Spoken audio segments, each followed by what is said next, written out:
Dawn breaks over Port Talbot, South Wales. Gothic towers rise through industrial mist. Shattered windows reflect a sky the color of ash. Wind moves through empty halls where aristocrats once danced. This is Margam Castle. 188 rooms built to house a dynasty that would rule these mountains for generations. But something went wrong. 8 generations. Not a single male heir survived. The family that controlled 67% of Wales' copper wealth vanished as if the building itself rejected ownership. The monks who once prayed here were expelled violently in 1536. Local legend says they cursed the ground. That no family building on sacred soil would ever know descendants to carry their name. Coincidence or calculated revenge? The question remains unanswered after 180 years. If you're interested in the dark histories of Britain's great estates and the families who built them, please subscribe. Your support makes these investigations possible. Let's begin. To understand what happened at Margam Castle, you have to understand who built it and why. The year is 1830. Christopher Rice Mansel Talbot inherits a fortune estimated at £6 million. In today's currency, over £800 million. The money comes from copper. Welsh copper. The Industrial Revolution is burning through Britain and Wales sits at the white-hot centre. Copper for steam engines. Copper for telegraph wires. Copper for the machines remaking the world. Christopher controls the supply. His empire includes vast tracts of mining land across South Wales. Foundries that process ore into usable metal. The port that ships it worldwide. The town of Port Talbot, still bearing his name today, was built entirely with his capital. By 1850, the Talbot family controls 67% of all copper wealth generated in Wales. Christopher is 34 years old. Educated. Cultured. A member of Parliament. Everything about his position suggests permanence. This is a man building an empire meant to last centuries. So he commissions a castle. Not a modest country house. A statement. Something that announces to Wales and to England that the Talbot name will endure as long as the mountains themselves. He chooses a location heavy with history. The ruins of Margam Abbey.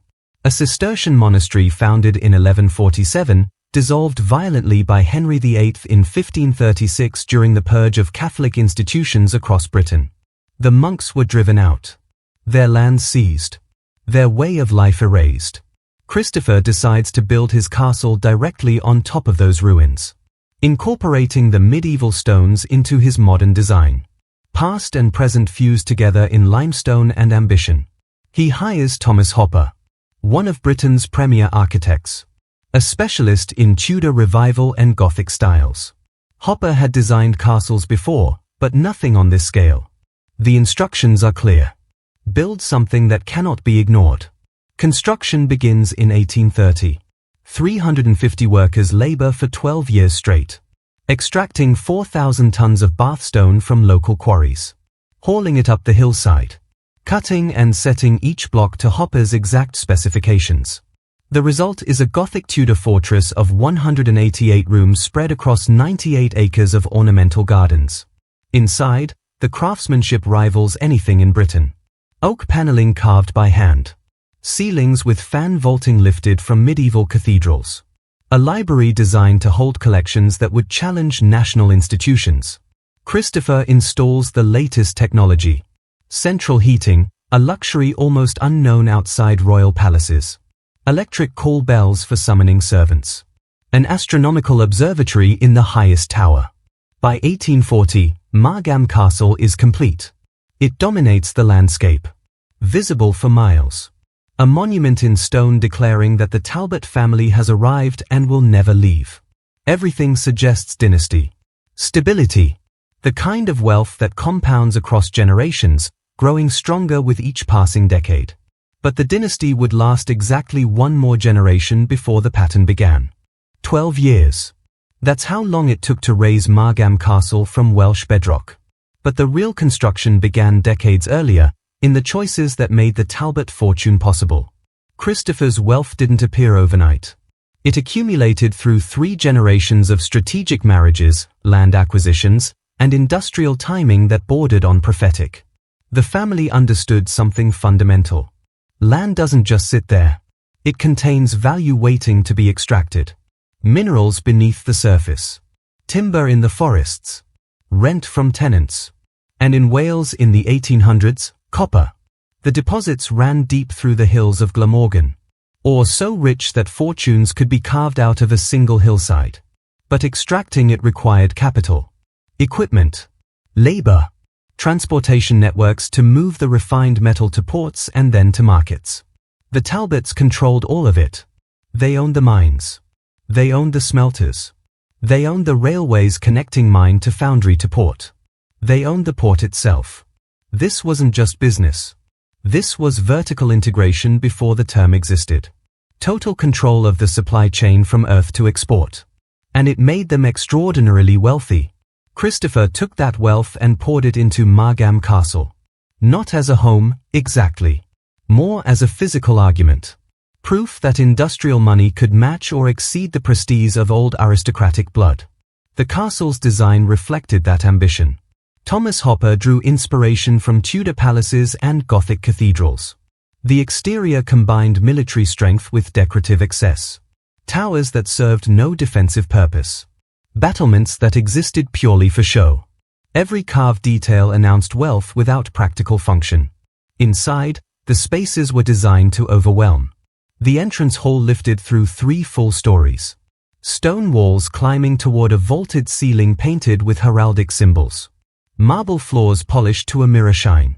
Staircases wide enough for a dozen people to ascend side by side. Visitors entering for the first time were meant to feel small. To understand immediately that they had stepped into a domain of power.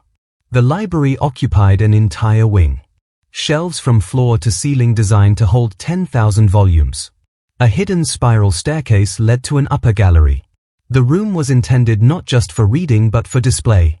Proof that the Talbots were not merely industrialists but cultured, educated, worthy of respect. The great hall featured a fireplace large enough to roast an ox. The dining room could seat 40 guests beneath chandeliers imported from Europe.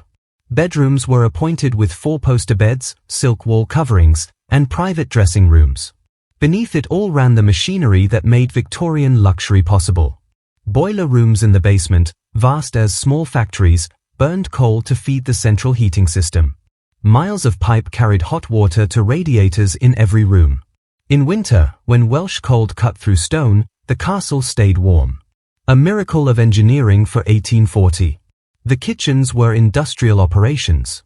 Multiple ovens. Preparation tables. Cold storage rooms.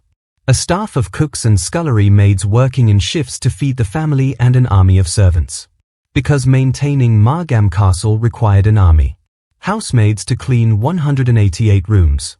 Footmen to serve meals and attend to guests. Cooks, laundresses, stable hands, gardeners, gamekeepers, foresters. At full operation, the estate employed over 100 people. Each had a role. Each was necessary. Remove one and the system faltered. The servant quarters formed a separate world within the castle. Narrow staircases hidden from public view. Plain rooms with simple furnishings. A servants' dining hall where staff took their meals away from the family. The division was absolute. Servants moved through the house like ghosts. Fires were lit before the family woke. Meals appeared the moment they were wanted. Dirt vanished before it could be noticed. The illusion was seamless. Effortless luxury. But the effort was enormous and constant and invisible. Christopher designed Margam to function as the seat of a dynasty. He expected his sons to inherit. His grandsons to expand the fortune.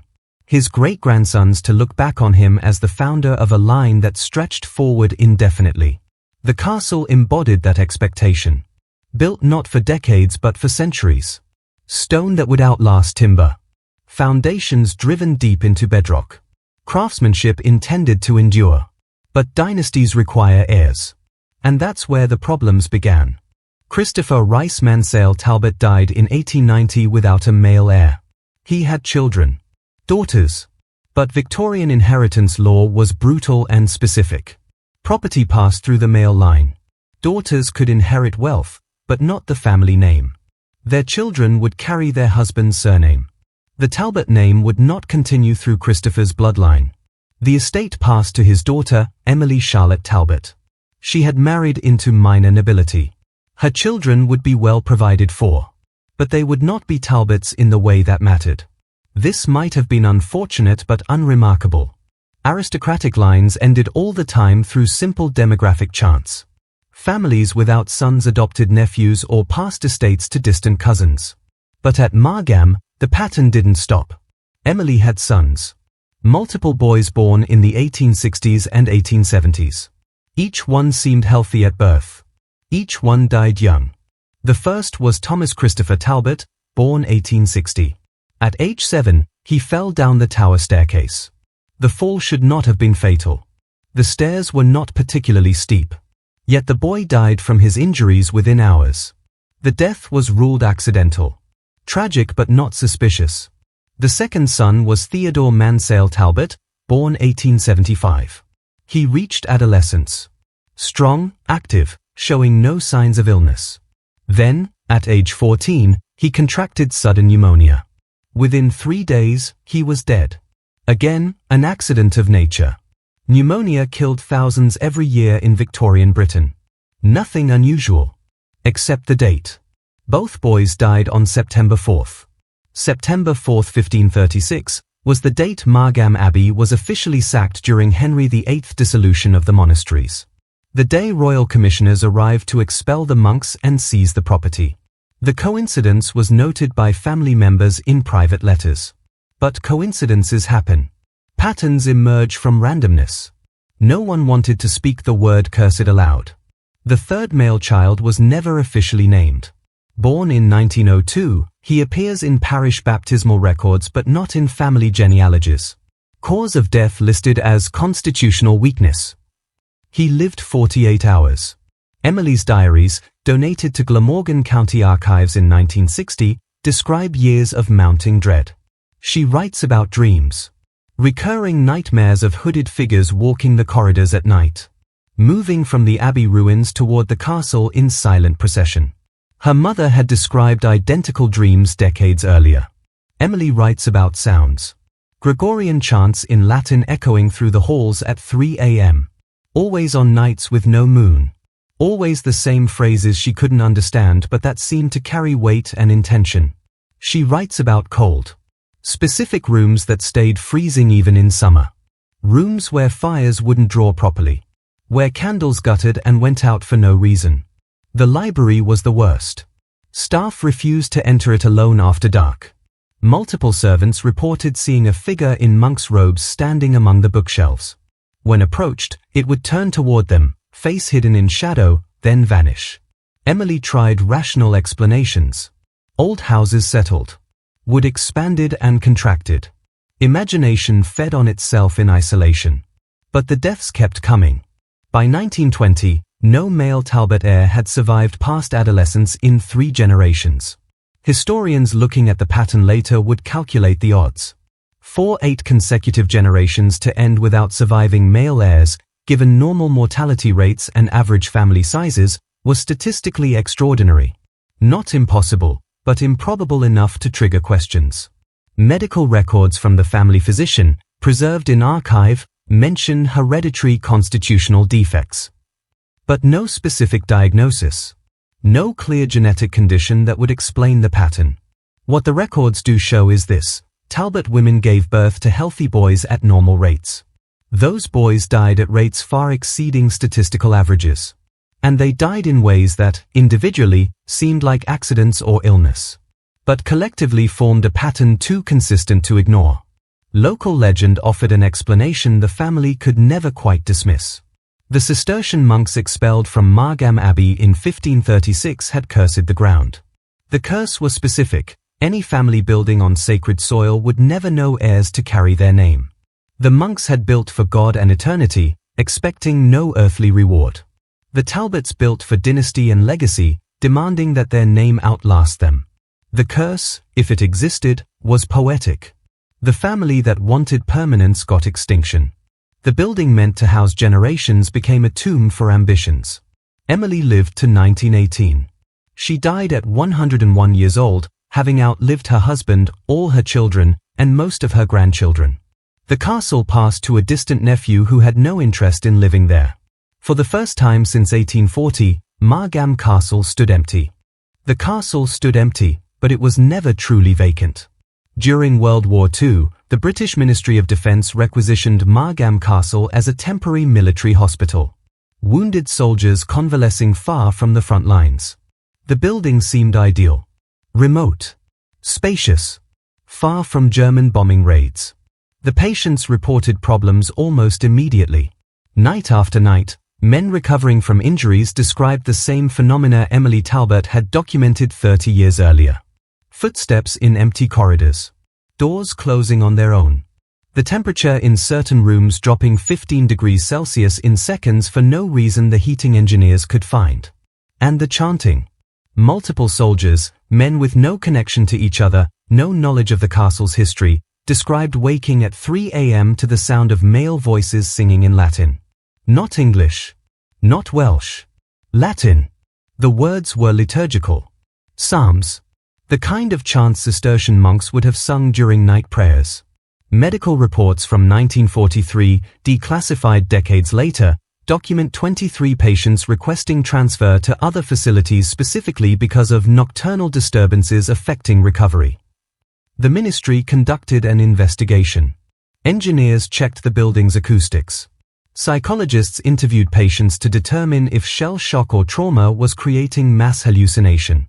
The conclusion was inconclusive. Something was happening, but nothing in the official record could explain it. After the war, the castle changed hands again. Sold to a property developer who planned to convert it into a hotel. The plan failed. Investors pulled out. The developer went bankrupt. Through the 1950s and 60s, Margam sat largely abandoned. Windows broken. Roof leaking. Vegetation creeping through cracks in the masonry. Local teenagers used it for dares. Sneak into the castle after dark.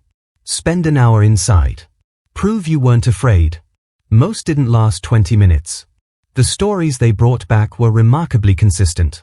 A figure in a dark robe seen in the library. Cold spots that appeared without warning. The overwhelming sense of being watched by something that did not want them there. In 1969, the Glamorgan County Council acquired the property.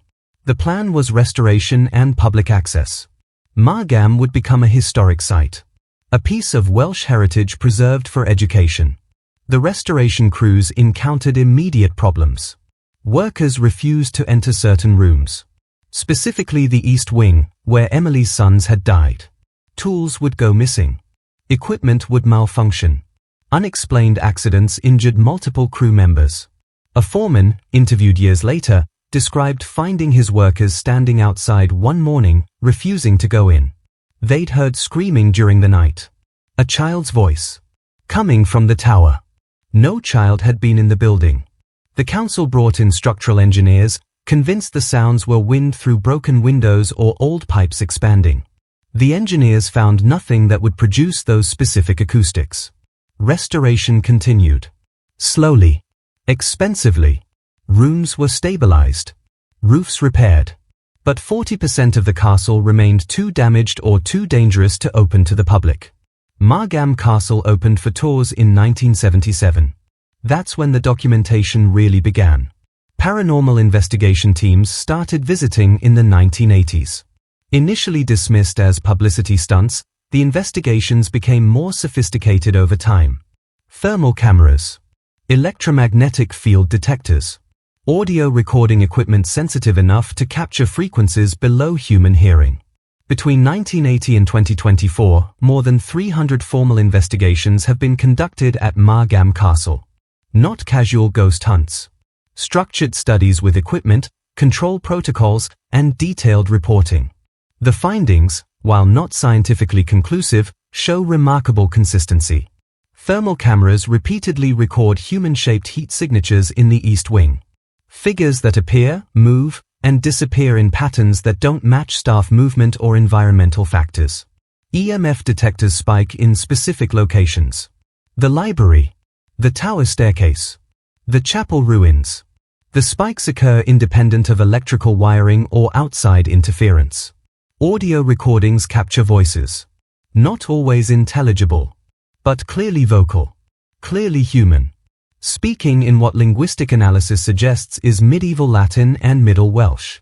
The most documented phenomenon is what investigators call the Monk of the East Wing. Described independently by 127 different witnesses over 4 decades. A figure in a dark hooded robe. Approximately 5 feet 8 inches tall. Moving silently through corridors. When directly observed, it turns toward the witness, face obscured in shadow, then vanishes. No heat signature. No electromagnetic signature. No sound. Just a visual presence that multiple cameras have captured in still photographs and video. Skeptics argue the figure could be pareidolia. The human brain's tendency to see faces and forms in random shadows. Except the figure appears in different lighting conditions. In photographs taken by different cameras. By witnesses who had no prior knowledge of what others had seen. The explanations offered by paranormal investigators vary. Residual hauntings. Psychic imprints left by traumatic events. Actual conscious spirits of the expelled monks. The explanations offered by skeptics also vary. Electromagnetic fields affecting brain chemistry. Infrasound causing fear responses. Collective suggestion fueled by the castle's reputation. Neither side has proven their case definitively. What remains undeniable is this. Margam Castle produces experiences that hundreds of unconnected witnesses describe in nearly identical terms. People see things there. They hear things. They feel things. Whether those things are ghosts, environmental factors, or mass psychology is still debated. But the experiences are real. The fear is real. The sense of something present, something watching, something that never left when the monks were driven out is real. Emily Talbot wrote in her diary in 1895, "The house does not feel like ours. We are tenants here. But someone else holds the lease." More than a century later, visitors to Margam Castle report the same sensation. There are 2 kinds of loss at Margam Castle. The loss of life. And the loss of knowledge. The Talbot Library was one of the finest private collections in Wales. Over 10,000 volumes assembled across 3 generations. First editions. Medieval manuscripts. Books on forestry, architecture, history, natural science. Christopher Talbot had envisioned the library as the intellectual heart of the estate. A resource not just for his family but for scholars across Britain. The room itself was a masterpiece. Shelves of carved oak running floor to ceiling. A hidden spiral staircase leading to an upper gallery. Windows positioned to provide natural light without damaging the bindings. It was designed to preserve knowledge for centuries. It burned twice. The first fire occurred in 1898. September 4th. The anniversary of the Abbey's dissolution. No one knows how it started. There were no electrical wires in that section of the castle yet. No candles left burning. No fireplaces in use. Staff reported smelling smoke around 2 a.m. By the time they reached the library, flames had already consumed the east wall of shelves. Hundreds of books lost before the fire could be controlled. The damage was extensive but not total. Perhaps 2,000 volumes destroyed. Rare works. Irreplaceable manuscripts. Including a medieval copy of monastic records from Margam Abbey itself. The only surviving documentation of life in the monastery before the dissolution. That record, describing the daily routines, prayers, and beliefs of the Cistercian community, burned completely. The monks' own words about their spiritual practices, their connection to the land, their understanding of the sacred nature of the ground they'd been forced to abandon. All gone. Emily Talbot wrote that the loss felt intentional. As if something wanted to erase the evidence of what had been destroyed in 1536. The library was rebuilt. Surviving books were catalogued. New acquisitions gradually filled the empty shelves. Then it burned again. September 4th. The date was impossible to ignore now. 2 fires, 79 years apart, both on the anniversary of the Abbey's dissolution. This time, investigators suspected arson. The castle had been empty for years. Vandals had broken in before. But no evidence of forced entry was found. No accelerants detected. No clear ignition source. The fire started, like the first one, around 2 a.m. This time it consumed what remained of the original collection. Approximately 3,000 volumes. Everything salvaged from the first fire was destroyed in the second. The Talbot Library no longer exists. What survived are fragments. A few books in museum collections. References in sale catalogues and bibliographies. Enough to know what was lost but not enough to recover it. Archivists who studied the collection before the second fire describe it as one of the great tragedies of Welsh cultural heritage. Comparable to the loss of the Library of Alexandria on a smaller scale. Knowledge accumulated over 150 years. Vanished in 2 nights of flame. The psychological impact on those who knew the library was profound. Staff who had worked at Margam for decades described feeling as if the castle was eating its own history, consuming the evidence of what it had been, leaving only the empty shell. The fires also deepened the curse narrative. Monks live by books, prayer books, sacred texts, the rule of Saint Benedict governing their daily lives. When the monasteries were dissolved, their libraries were often burned or scattered. Centuries of accumulated spiritual and scholarly work destroyed. If the monks had cursed Margam, targeting the library made a certain poetic sense. You destroyed our books. Now we destroy yours. Skeptics point to more mundane explanations. Old buildings catch fire. Faulty wiring. Accumulated dust and dry paper. The September 4th dates could be coincidence. 2 data points don't establish causation. But the coincidence troubles even the skeptics. 2 fires. Same location. Same date. 79 years apart. In a building where nothing else has burned before or since. Probability doesn't make that impossible. Just unlikely enough to feel like intention. After the second fire, the library wing was sealed. Too dangerous to restore. Too expensive to rebuild. The room sits empty now. Shelves gone. Windows boarded. Floor blackened with soot that no one has bothered to clean. Tour guides mention it in passing. The library that burned twice. Another mystery in a castle full of them. But for scholars who study lost collections, the Margam Library represents something more painful. Not just mystery but absence. A hole in the historical record that can never be filled. We'll never know what was in those medieval monastic records. What the monks believed about the land. What rituals they performed. What warnings they might have left about disturbing sacred ground. The knowledge burned. And with it, any chance of understanding what happened here from the perspective of the people who started the story. All we have left are stones and rumors. A castle and a curse. And empty shelves where answers might have been. By 1941, the Talbot line had reached its end. Emily Charlotte Talbot died that year at age 101. She had outlived her husband. All her children. Most of her grandchildren.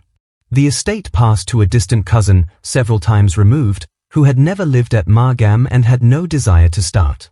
For the first time since 1840, no one with the Talbot name occupied the castle. The cousin, whose name appears in legal records but little else, held the property for exactly 2 years before selling it. Not to another family. To the local government. The sale price was £65,000. In 1943, a substantial sum. But nothing compared to what the estate had been worth at its peak. And a fraction of what Christopher had invested in building it. The arithmetic of decline was brutal. Christopher spent roughly £2 million building Margam Castle in 1830s money. Adjusted for inflation and economic growth, that's equivalent to over £300 million today. The estate sold for the equivalent of roughly £4 million in modern terms. 97% loss in value. But the real loss wasn't financial. It was dynastic. The Talbot family, which had controlled Welsh industry for over a century, which had employed thousands, which had shaped the economy of an entire region, vanished from relevance within a single generation. Their name survives on maps. Port Talbot still carries it. A few streets. A school. But the family itself disappeared into genealogical footnotes. No direct descendants exist today. The male line ended with the boys who died in childhood. The female line scattered through marriage, carrying other surnames, absorbed into other families until the Talbot identity dissolved completely. 8 generations. From the height of industrial power to total extinction. In less than 120 years. The pattern stands out starkly against contemporary families. The Rothschilds, bankers who rose in the same era, still exist as a powerful financial dynasty. The Vanderbilts in America, though diminished, still have recognizable descendants. The DuPonts. The Rockefellers. Families with comparable wealth in the 1800s maintained continuity into the 21st century. The Talbots did not. And Margam Castle, the monument Christopher built to ensure his name's immortality, became a museum operated by local government. Open to the public. 50,000 visitors a year walking through rooms meant for private family life. The irony would have destroyed Christopher. He built the castle to prove the Talbot name mattered. That it would endure. That future generations would look back on him as the founder of something permanent. Instead, the building became famous precisely because the family failed. Because the heirs died. Because the curse, real or imagined, became the story people remembered. Tourists don't visit Margam to celebrate the Talbot dynasty. They visit because the dynasty ended in ways that feel inexplicable and eerie.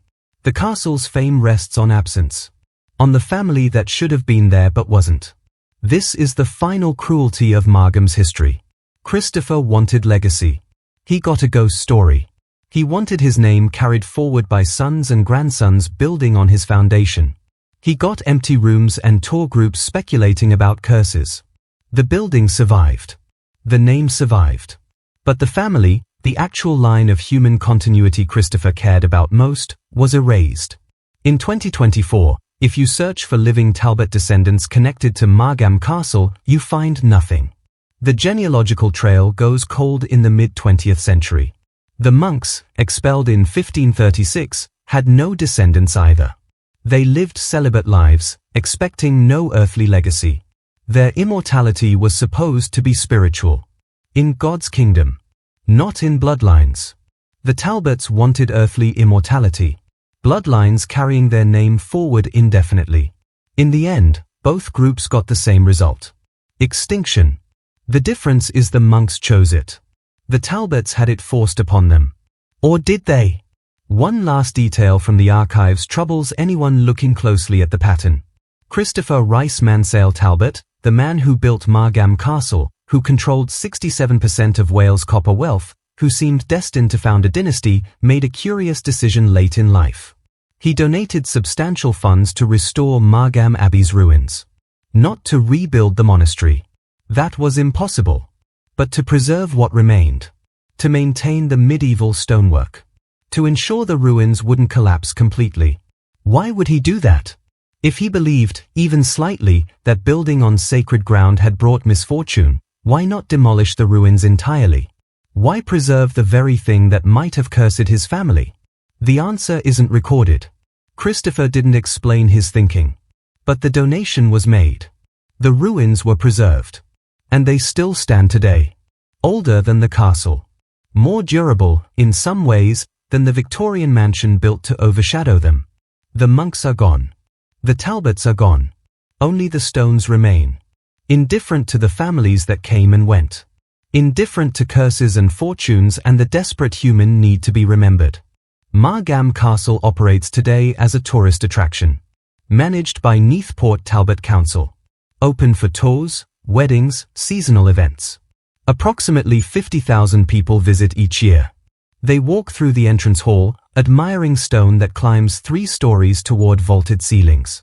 They photograph the grand staircase. They stand in the library wing, now empty, imagining shelves that burn twice.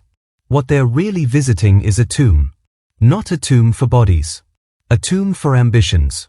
Every room tells the same story. Someone built this expecting it to matter forever. It mattered for 1 generation. Then the people who cared about it died. And now it's a backdrop for wedding photos. The preservation is professional. Port Talbot Council takes its responsibility seriously. Structural engineers assess the building regularly. Restoration work addresses damage as it appears. The famous stonework is maintained. But 40% of the castle remains closed to the public. Too dangerous. Too expensive to repair. Wings that haven't been opened in decades. Rooms where floors sag and ceilings crack and water damage spreads slowly behind locked doors. The building is dying. Not quickly. Stone dies slowly. But the process is underway and irreversible without investment far beyond what a local council can afford. Each winter, freeze-thaw cycles work deeper into the masonry. Each storm drives rain into cracks that widen year by year. The roof, replaced multiple times, still leaks in sections no one has funding to access. This is the fate of most great houses that become public property. They survive but don't thrive.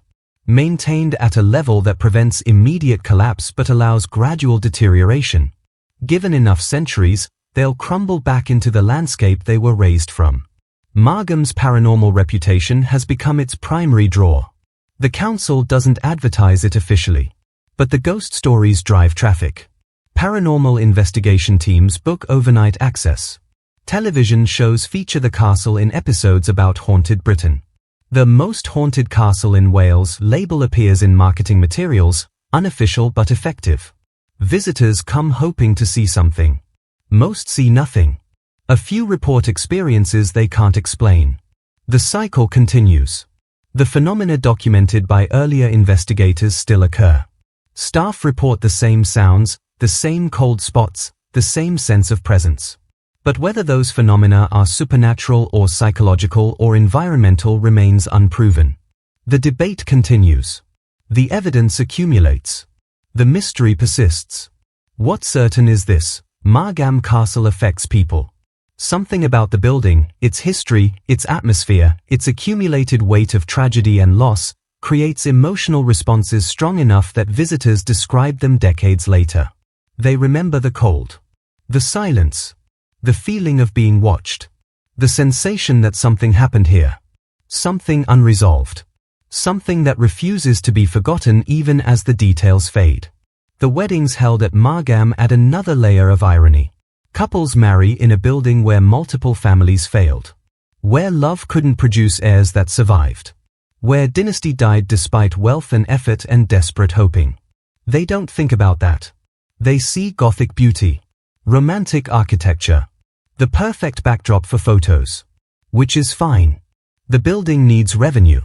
Weddings provide it. The money funds preservation. But there's something unsettling about celebrating new beginnings in a place that witnessed so many endings. The permanent exhibition at Margam focuses on the Talbot family history. Portraits, genealogies, industrial artifacts, information about copper mining and Welsh economic development. It's professionally done, educational, accurate. It also feels incomplete.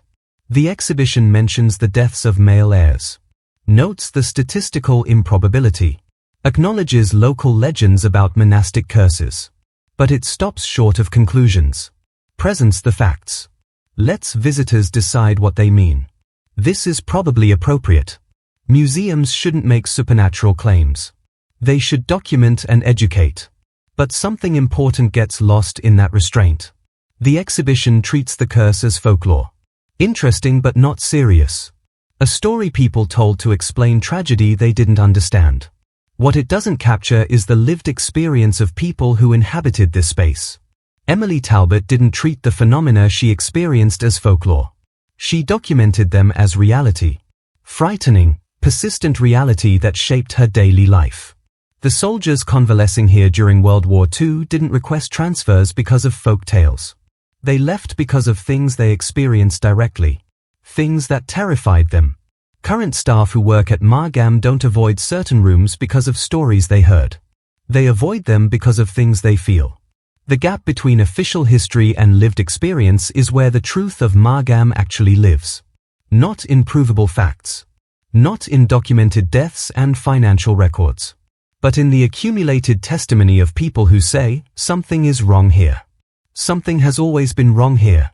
And pretending otherwise because we can't measure it scientifically doesn't make it less real. There are two ways to achieve immortality. The first is through blood. Sons who carry your name. Grandsons who build on your foundation. Generations stretching forward, each one a living link to you. The second is through stone. Buildings that outlast you.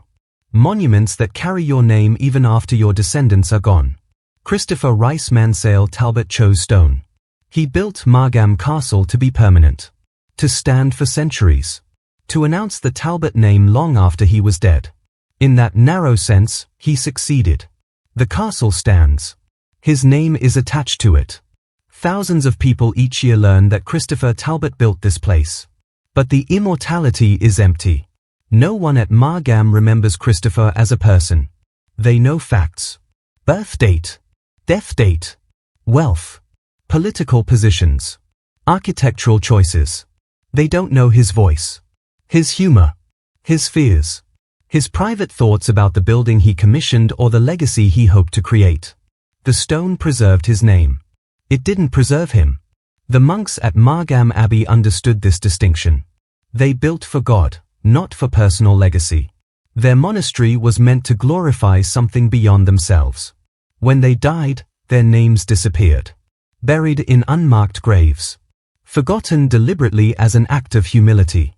Their building outlasted the Talbot Castle by 700 years.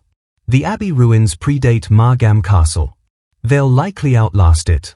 Medieval stonework, simpler and more durable than Victorian excess, weathers centuries that crush more elaborate structures. The monks achieved a kind of immortality. Not personal. Institutional. The idea of their community, their prayers, their connection to this specific ground persists even though not a single individual name survives. The Talbots wanted personal immortality. Dynasty. Blood legacy. They got institutional immortality instead. The building. The story.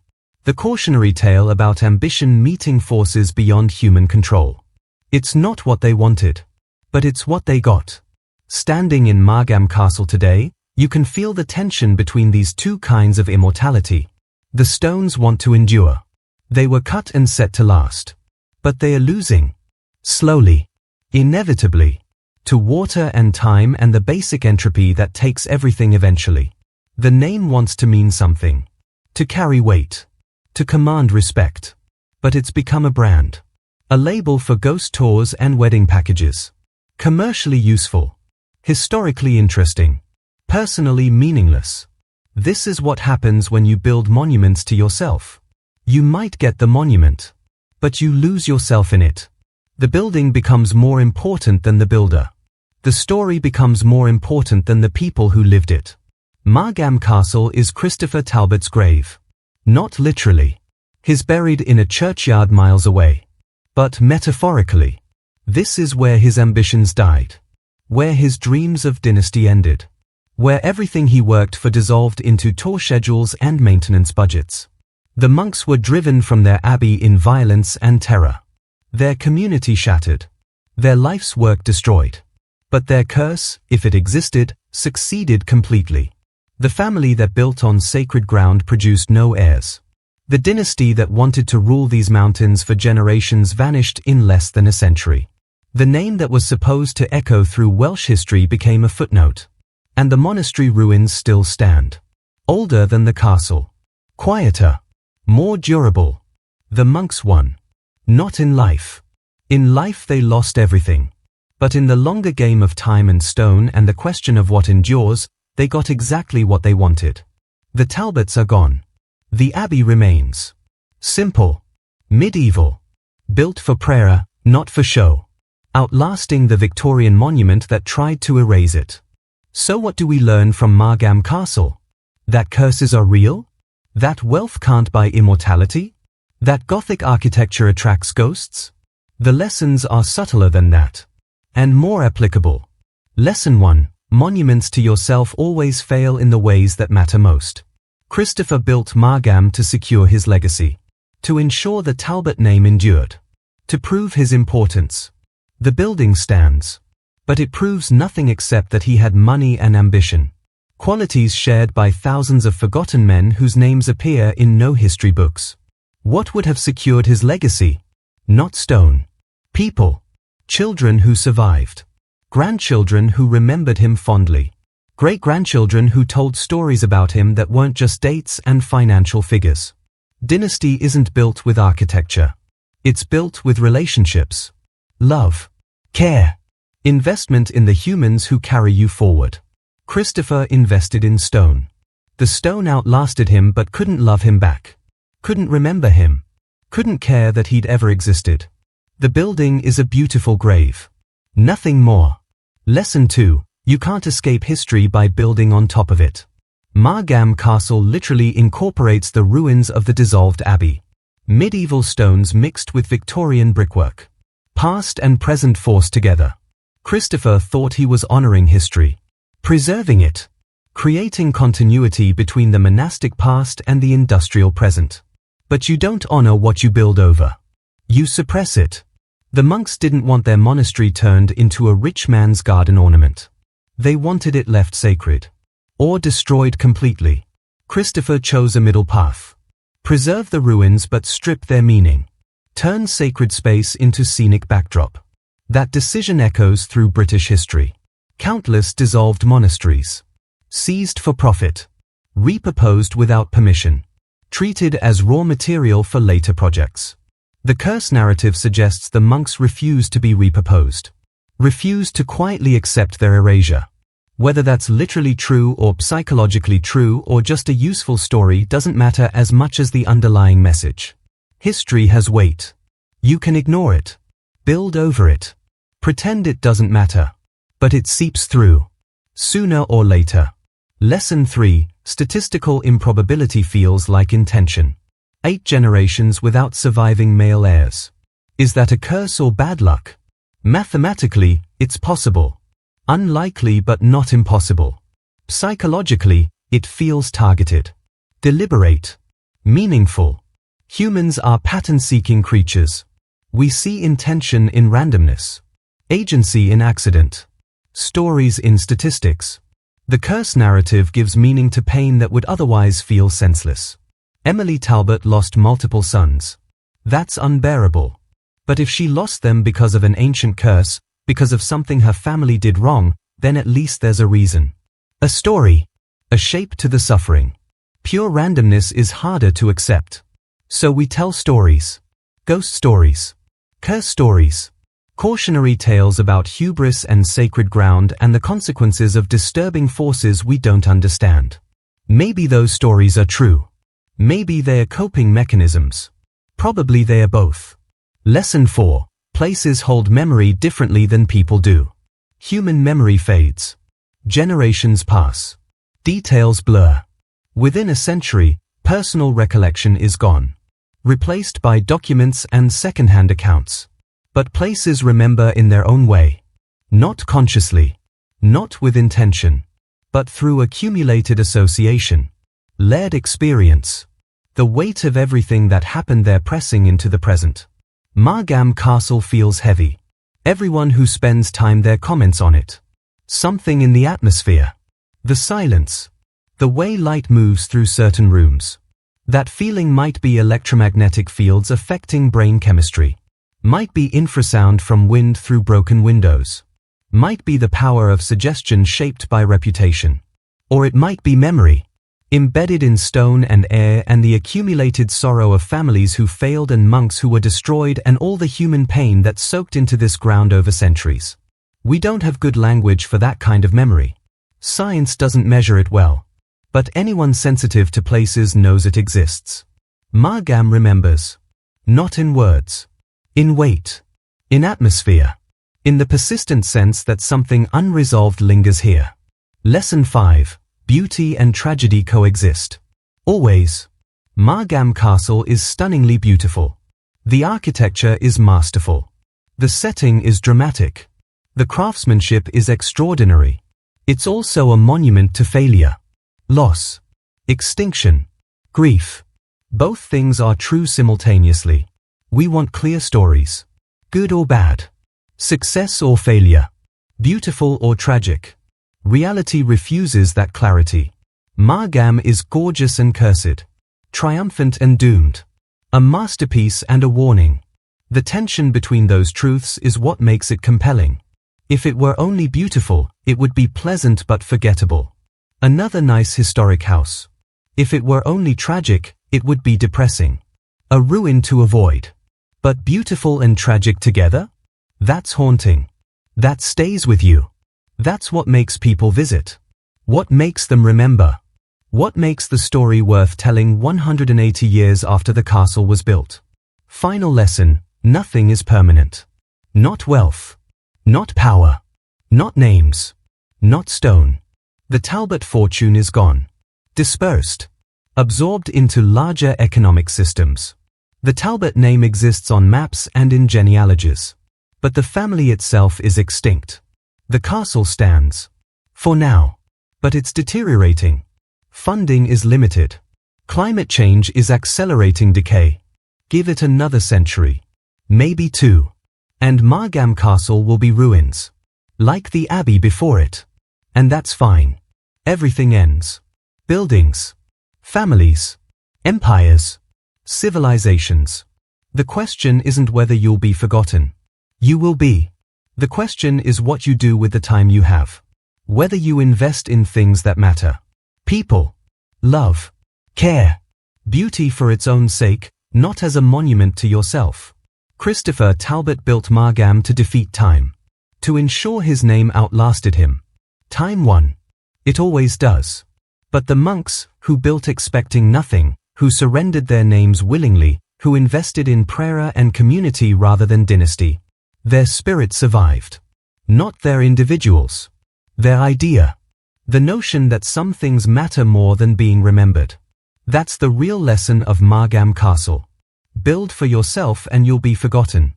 Build for something beyond yourself and you might actually endure. Not in name. In impact. In the way you changed the world for the better while you were here. The stones don't remember Christopher Talbot. But if he'd invested the same energy in his children, in his community, in creating something that served people rather than his own ego, maybe they would remember him. Not the building. The man. That's the immortality worth pursuing. And it's the one thing Margam Castle, for all its Gothic beauty and tragic history, could never provide. There's a story that doesn't get told in the official tours of Margam Castle. It's not about Christopher Talbot or his vanished heirs. It's not about monks or curses or mysterious fires. It's about the people who kept the castle running. The ones whose names never appeared in family portraits. Whose graves carry no elaborate monuments. Whose descendants still live in Port Talbot, working jobs that pay barely more than their great-great-grandparents earned scrubbing floors and hauling coal. Between 1840 and 1941, Margam Castle employed over 100 people continuously. Housemaids, footmen, cooks, stable hands, gardeners, coal stokers, laundresses, gamekeepers, foresters. Some families worked at Margam for 3, 4, even 5 generations.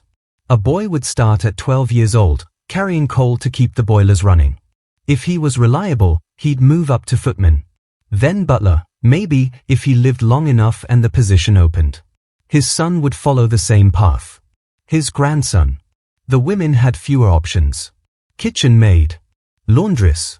Housekeeper if they were exceptionally capable and exceptionally lucky. Wages were fixed by tradition more than fairness. In 1850, a housemaid earned approximately £12 per year. That's roughly £1,500 in modern currency. 4 6-day weeks. 12-hour days. No vacation except Christmas. The Talbots spent more on a single dinner party than they paid most servants in a year. This wasn't unusual. This was standard practice among wealthy Victorian families. The servants were grateful for the work. The alternative was poverty or dangerous factory labor. But grateful doesn't mean fair. The castle required brutal physical effort to maintain. Coal didn't carry itself from cellar to fireplace. A building with 65 fireplaces burning simultaneously consumed tons of coal weekly. Someone had to haul that weight. Up narrow servant staircases. In the dark. Before dawn. Every single day. Laundry was industrial labor. Boiling water. Lye soap that stripped skin from hands. Scrubbing by hand. Wringing heavy, soaking fabric. Hanging it to dry. Pressing with irons heated on stoves. A single dinner party could generate 200 pieces of table linen. All of it washed by hand. The women who did this work developed chronic back problems. Respiratory issues from steam and chemical fumes. Hands scarred and calloused beyond recognition. They were invisible to the family. Christopher Talbot likely couldn't have named half his staff. Emily knew the senior servants. The butler. The housekeeper. The cook. The rest were functionally interchangeable. If a maid became pregnant or fell ill or simply collapsed from exhaustion, another took her place within days. Archives at the Glamorgan Record Office contain employment ledgers from Margam. Columns of names and wages. Most entries last 2 or 3 years, then disappear. No explanation.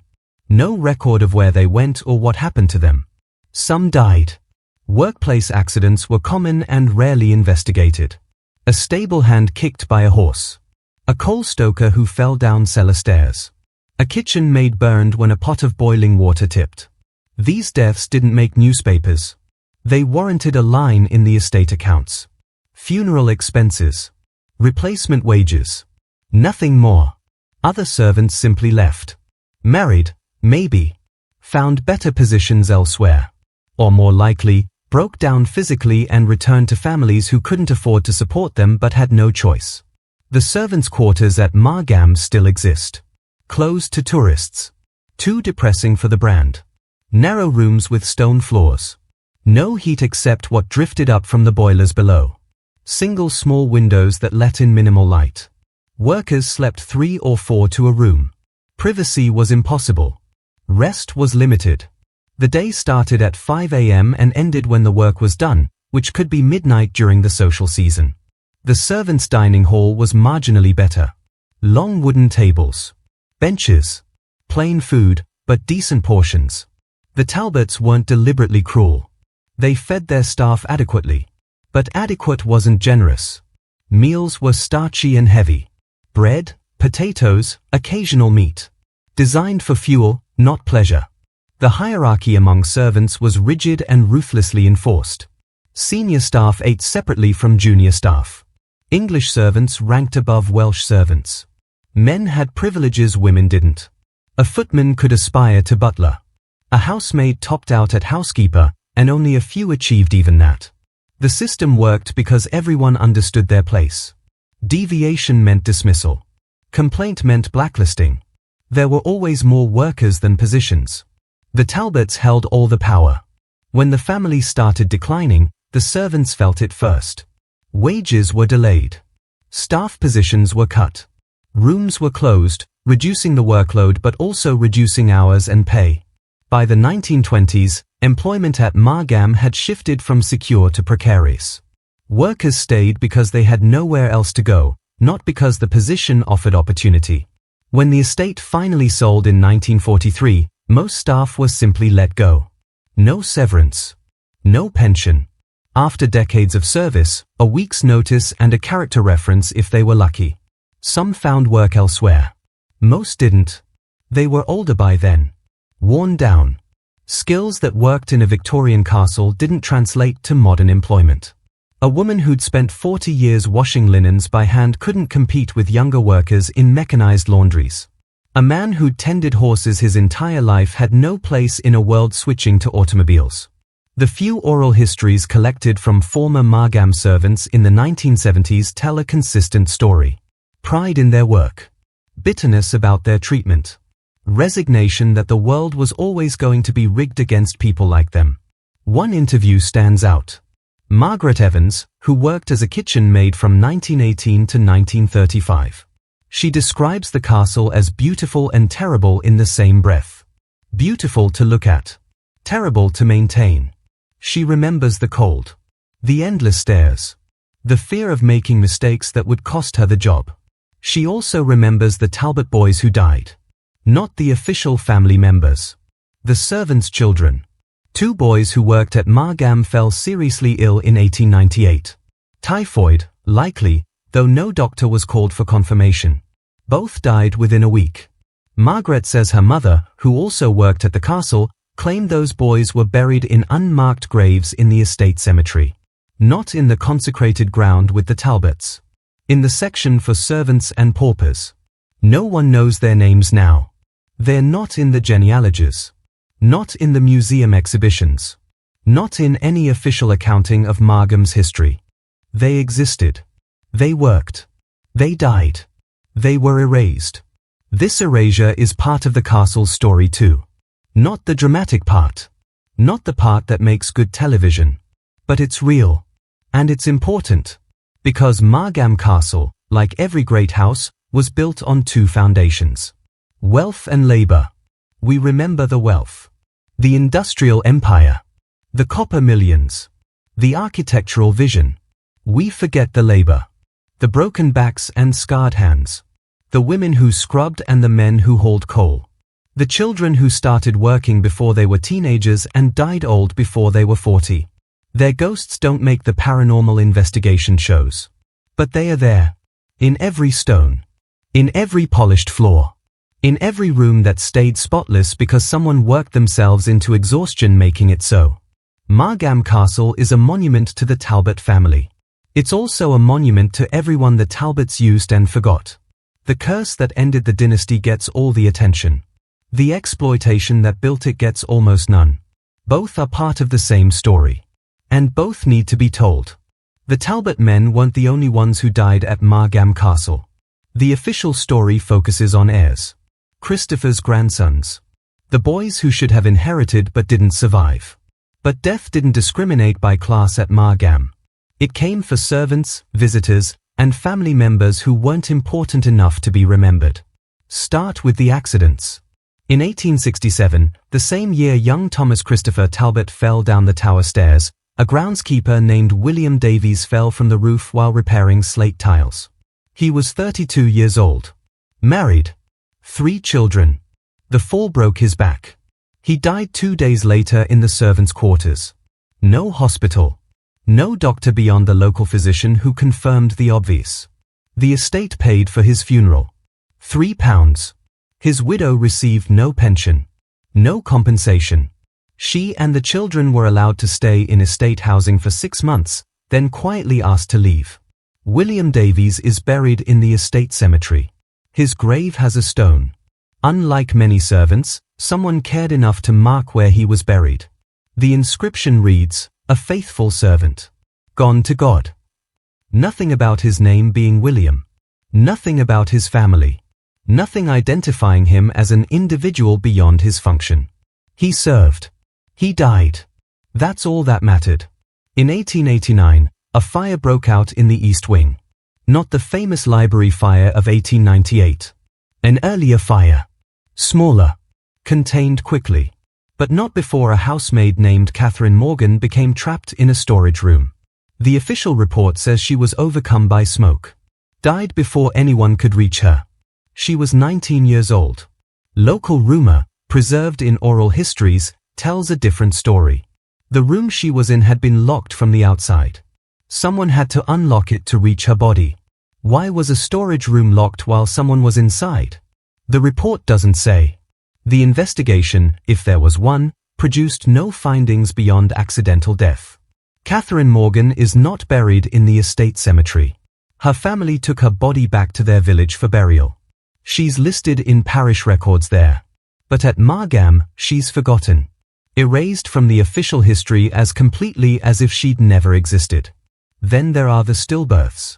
Victorian records are incomplete, but estate documents reference at least 7 pregnancies among Talbot women between 1850 and 1920 that ended in stillbirth or infant death within days. These weren't the famous male heirs. These were daughters who didn't survive. Or children whose gender wasn't recorded because they died too quickly to matter. Emily Talbot's diaries mention them obliquely. Another loss. God's will, though I cannot understand it. Brief entries, heavily coded, revealing pain without elaborating. The children were buried. Usually in the family plot, but not always with individual markers. Sometimes multiple infant deaths were recorded under a single stone. 3 beloved children of Emily and John Talbot. Taken too soon. No names. No dates. Just numbers. This wasn't unusual for the era. Infant mortality was high across all classes. Many families lost multiple children. But at Margam, the losses seemed to concentrate in specific years.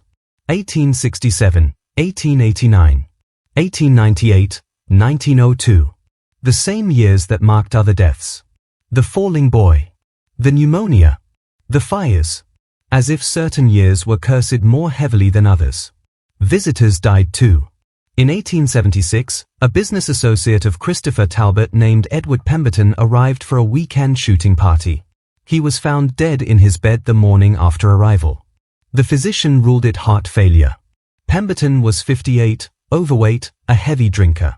Heart attacks happened. But Pemberton's valet told a different story to other servants. His employer had woken in the night screaming about figures in the room. Dark shapes moving toward him. He'd been terrified. So frightened that he'd ordered the valet to stay in the room with him. The valet had fallen asleep in a chair.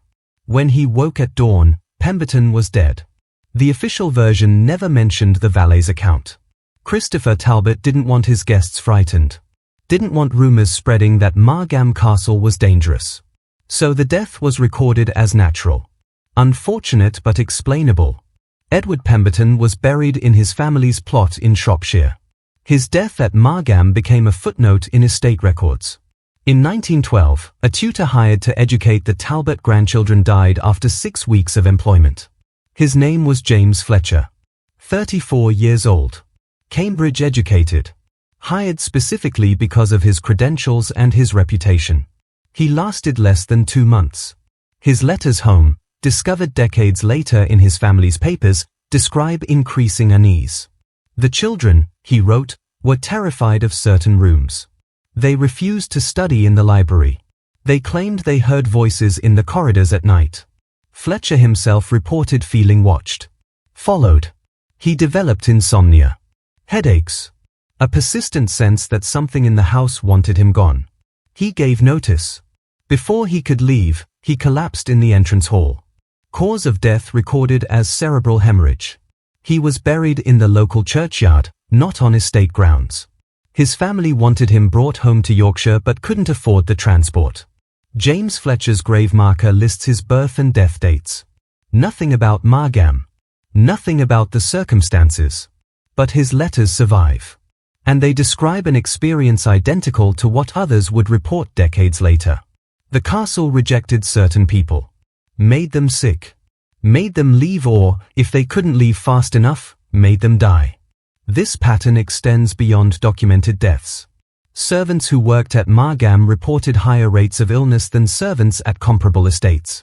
Respiratory problems. Chronic headaches. Unexplained fevers. Some attributed it to the building itself. Poor ventilation. Damp stone.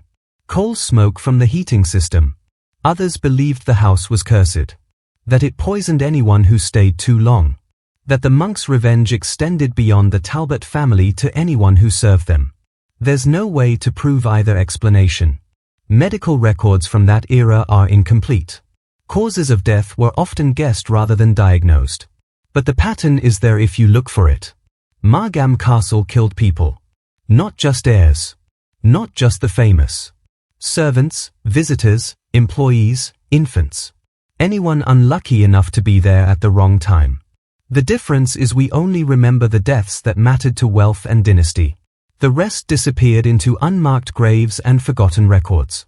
Catherine Morgan. William Davies. James Fletcher.